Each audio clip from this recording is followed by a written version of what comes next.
From the street, I'm Jill Malandrino, joined by Ross Greenspan in Chicago from the floor of the CME Group. Ross, last time we spoke in the middle of November, not much has really changed since then. Gold continues to have a tough time. Equity markets are still on the uptrend, and it seems like it's going to be that way through the end of 2013. So the wild card really seems to be interest rates at this point. What are the guys talking about in the pits? So we're starting to wonder if possibly there is going to be a decent taper. So we're considering that with the equity markets where they are, the economic numbers coming out better than expected, that there may potentially be some kind of token taper announcement in December, and that's putting a bit of uncertainty back into the picture right now. That's really interesting because most people in the equity markets seem to think it's going to be February or March. This is really the first time that I've heard about a December taper. What are the numbers that they're looking at? Anything major or just more of, a $10, $15 billion token, if you will?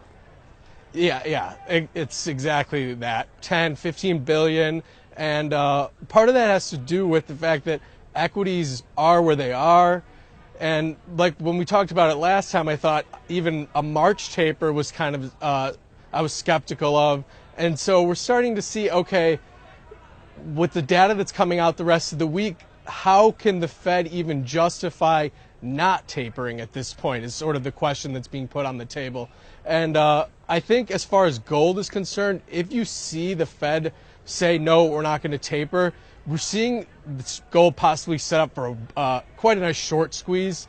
Sentiment is really bad right now on gold, and when everybody starts to lean one way, the market just it loves to catch you off guard and go the other way. Well, it's really interesting because we're seeing some very bullish options activity in names such as ABX today. So players are wondering if that's more of a speculative hedge or, like what you were saying before, to capture that contrarian view. So if we were to get the taper, what are the expectations in terms of interest rates? When will there be any sort of movement to the upside there? Yeah, I mean, I think saying that we would see 3% on the 10-year is a fairly safe bet.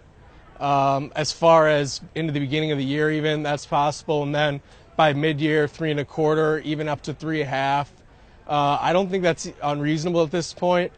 Yeah, I mean, I know that some of the big banks have been calling for those levels too, specifically J.P. Morgan. So that's even becoming like a consensus trade. Okay, thank you very much, Russ. From the floor in the interest rate pits of the CME Group.